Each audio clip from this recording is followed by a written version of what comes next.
This is an ODB Films production. Visit odbfilms.com today. In Latin, Renovo means to renew, restore, or revive. This is the show where we explore the miraculous nature of the mundane as we look at one part of the Catholic tradition to help you engage more fully in the practice of faith. Past episodes are available at renovopodcast.com. I'm Doug Tuke, and today, Catholic ecology, Catholic environmentalism, why we should love Mother Earth. So here's the thing.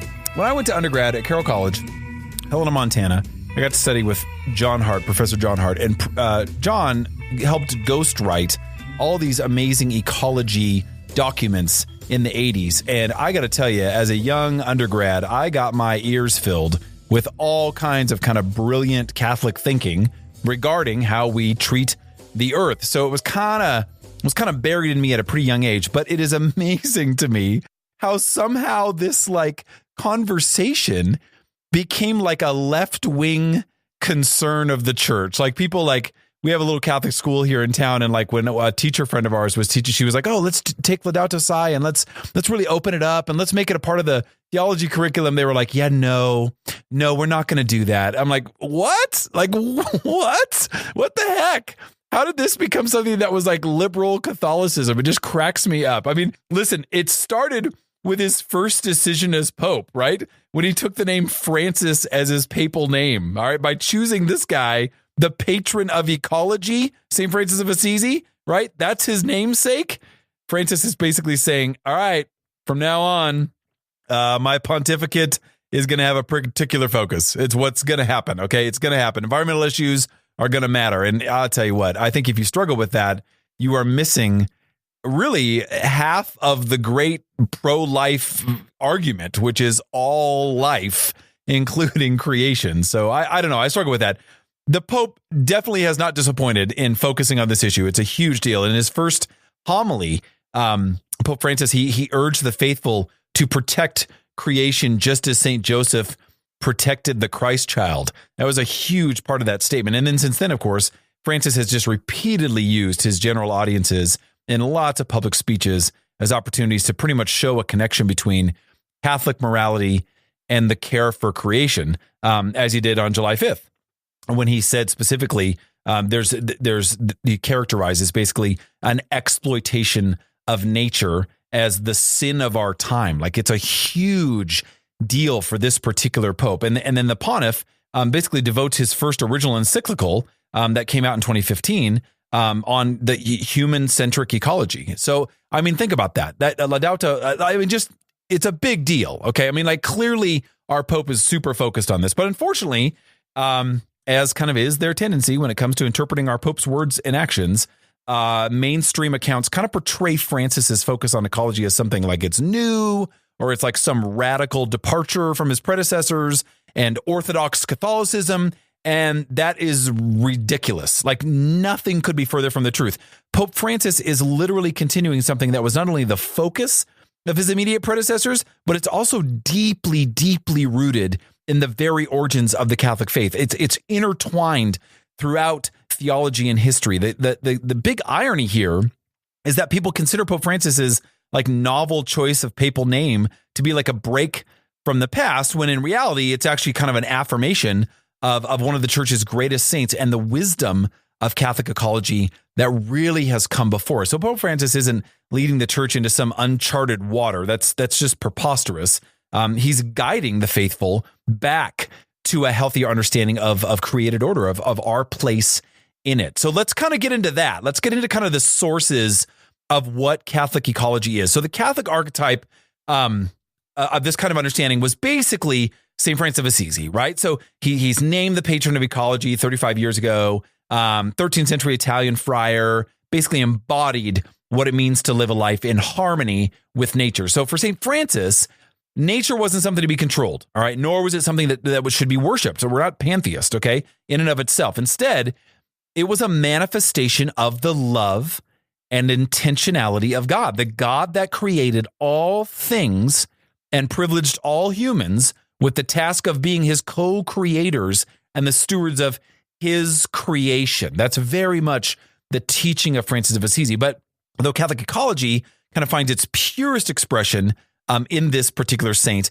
It actually is rooted quite a bit further back. So Dan Misla, the executive director of the Catholic Climate Covenant, he finds the sources of Catholic ecology kind of scattered, like a lot of different seeds throughout sacred scripture, from Genesis to the Psalms, and probably most pointedly in the New Testament. He says, some of the most powerful language related to the created order is at the beginning of John's gospel, which indicates that all creation is incarnate. All creation reflects the loving hand of God. That's a great line. He also noted that Christ's use of like agricultural and natural symbols in all of his parables, it's pretty much an affirmation of the goodness of creation, right? Specifically, he says a Catholic understanding of ecology goes back 40 years, but it also goes back 2,000 years, right? So Dan Misla, he basically highlights how care for creation has been this pretty integral part of Catholicism since the church's founding. All right. Now, while the lives of the saints like Francis of Assisi, Kateri Tekakwitha, one of my favorites, and Isidore the farmer, another great saint, look her up. We should do a show on her. She's amazing. They give really powerful examples to like harmonious living with God's creation, and they testify to the need to treat the created order with reverence and care. You got to remember, papal teaching has also played like a really critical role throughout the centuries. So this is kind of a subject of a lot of interest from Father Paul Hafner, a Vatican theologian who's written a ton of books on Christian view of ecology. And then most recently, he wrote Towards a Theology of the Environment. Good stuff. He says, Father Hafner says, there's a long tradition of pontifical teaching on the goodness and beauty of creation going all the way back to Pope Clement I in the first century. And then he kind of clarifies that John Paul II, Benedict XVI are simply more recent examples of papal emphasis being placed on the importance of good stewardship. In particular, he says, the message for World Youth Day of Peace, the two popes delivered in 1990 and 2010 exemplify that. So there's this really bold statements about how we're supposed to care for creation as Catholics. The U.S. bishops have followed the Vatican's lead, and in the recent decades, they've elevated a lot of environmental concerns as some of the most important issues of the day. And this is where the chair of the theology department back in the 90s at Carroll College, he ghost wrote a couple of these documents. USCCB's 1991 pastoral statement, Renewing the Earth. It was a foundational expression of Catholic ecology in America. The bishops specifically, they call on American Catholics to, quote, examine how we use and share the goods of the earth and what we pass on to the future generations, and how we live in harmony with God's creation should be at the core of our spirituality.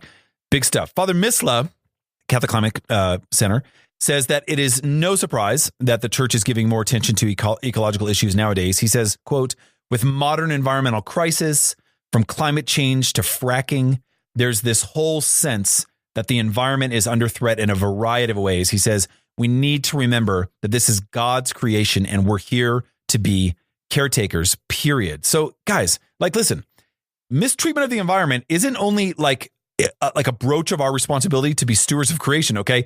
It often has like a devastating impact on the lives of the rural poor specifically. So those whose well-being is closely tied to the health of the earth. Specifically, Father Misla says, caring for creation isn't some abstract and unrelated belief. It's really a core part of the entire body of Catholic social teaching. Listen, the church may not have always talked about environmental issues as much as it does now, but this doesn't mean that it didn't always have a deep theology of the environment. Rather, popes and bishops have stressed these concerns in the past for really two reasons. The first one is this: they didn't need to articulate the principles of Catholic ecology because a lot of these truths were already known by a lot of people. So in centuries past, a lot of people lived close to earth in a rural setting. We were much more of a rural or agricultural economy where the relationship between God and the created order was pretty much evident.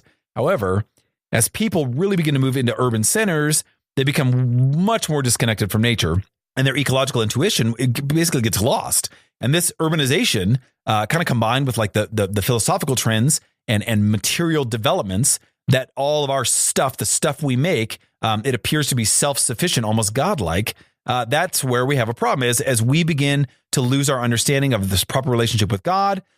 We lose our understanding of this proper relationship with God's creation specifically. Now, Paul VI in Humanae Vitae, he says loss of contact with God's wise design was at the root of modern man's confusion. That's quite a line. It leads to abuses against the natural order in the form of everything from like contraception to environmental exploitation. So Paul VI really speaks to that first reason. The second one is that Catholic ecology wasn't clearly stated in the past, is that previous generations weren't really aware of just how potentially disastrous the consequences of exploiting the environment would be on the created order, on humanity, right? So with advances in science, people no longer have ignorance as an excuse.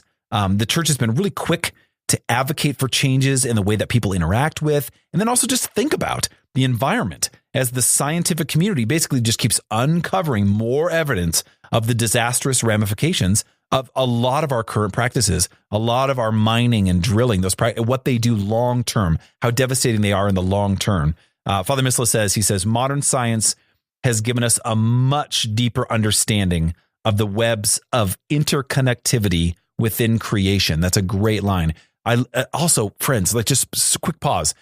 This is one of those beautiful examples of a relationship between science and religion. Just a beautiful example of that.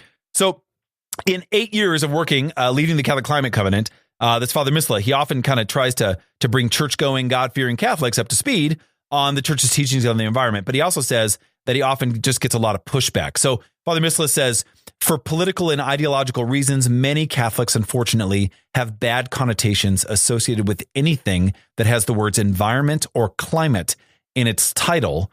They conflate anyone who's concerned with creation with secular environmentalist movements. Friends, listeners of Renovo, you'll notice I did a show before this show on politics and Catholicism on purpose.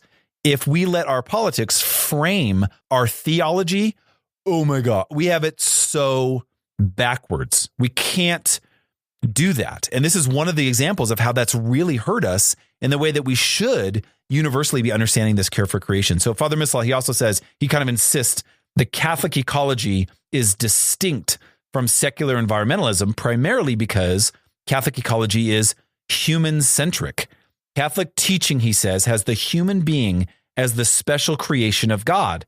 And we can reflect back on our relationship with God where other creatures can't. All right, now this is different from most secular environmentalists who kind of tend to look at human beings as just one species among many, or if anything, like as a virus, right? Many in the environmentalist community see humans as being in the way. So these kind of other movements, they say that if people just disappeared or used more birth control or had more abortions and dramatically decreased the human population, then all things would be well. And that is not Catholic teaching. That's not what it is. We have to be cautioned that environmentalists are often more concerned about animals than they are people who are harmed by the neglect of the environment. And that is backwards. That is not consistent Catholic ecology teaching at all. There's not a deep appreciation among secular environmentalists of the human hardships specifically caused by like our abysmal treatment of the environment. Humanity almost gets taken out of the equation or lopped in with all other living forms. And that's not the case. So back to Father Hafner, who's written a ton of books about this. His main critique of secular environmentalism is that it lacks any sense of the transcendent. Isn't that a great line? So it has no end beyond the environment itself. He says this, he says, ecologies that seemingly begin with the program of saving man's environment quickly run their logic to the point where the environment takes absolute priority over human creation. Okay, let's talk about some reasons to be happy, to hope, all right? We know that the message of Catholic ecology will not resonate with every Catholic. We know that, right? Okay, there are some Catholics who are just simply ideologically opposed to the church's stance on these issues. That's just how it is. And that's true of a lot of things in the church, okay? Just there's some Catholics who are environmental concerns, the end all and be all of the faith. That is, they live and die with the a theology of nature, okay? Eco-theology. So there's both ends of that.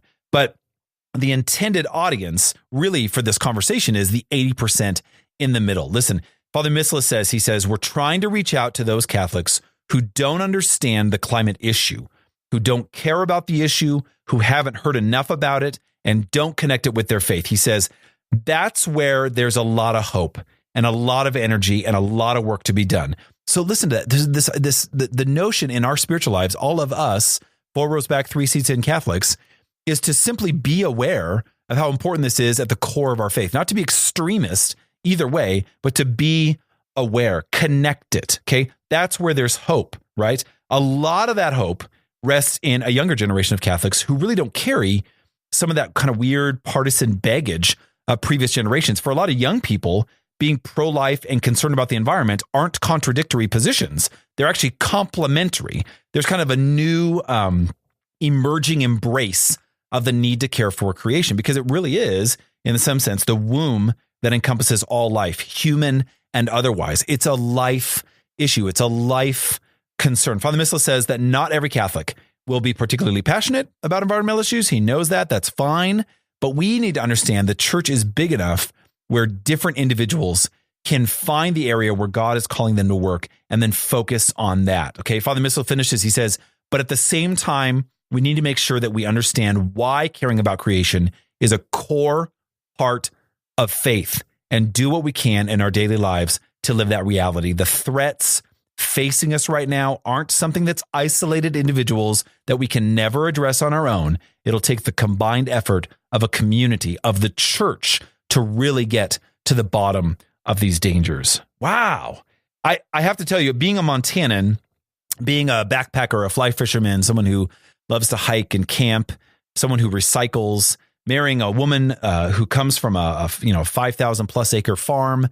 This is the language we teach our children. I mean, our care for life comes not only from our care from our surroundings. It's about the food we eat and where it comes from, and so on and so forth. And I guess selfishly, I would tell you, I don't understand how that wouldn't be consistent with everything the church teaches. Like I get a little disturbed when we can, as Catholics, we can look at the beauty, the absolute clear beauty that our Lord Jesus invested in us as humans. Literally, the Eucharist is a token of that investment. Like, you are so valuable to me that I'm going to place the fullness of myself in you to be the best you that I created you to be on this earth. That there's clearly an investment.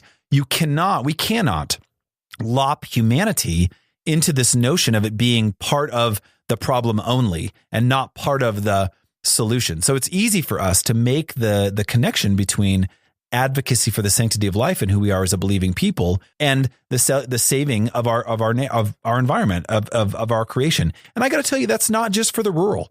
That's not just for the outlying area. I challenge all of our urban living folks to understand that I totally, absolutely understand the value and the giftedness of the city. I think it's a beautiful, I actually think cities are great, but that doesn't mean that you can ignore what our financial decisions are doing to impact all the people around us, the air we breathe, the water we drink, the food we eat. All those things are impacted by our dollars and the way that we spend them. You can make a difference. You can do something different in the way you shop and what you eat and how you recycle and the brands you buy and how that affects labor, the coffee you drink and how it's made for you. Those are simple little things. And when they're done out of the kind of the expression of faith, there's something beautiful and prayerful about that. So a Catholic ecology is really an extension of your spirituality. And if that's not a part of your world, I would really challenge you to think that one through, especially in this modern era. Don't forget to visit renovopodcast.com for past episodes. Please subscribe to, review, and rate our podcast. We always appreciate your input. Your topic suggestions, questions, and or comments are always welcome at doug@renovopodcast.com. Learn more about me on Twitter and Instagram at DTOOKE and the number 1, or at odbfilms.com. Always remember to engage the tradition and live the conversion. Until next time, God bless.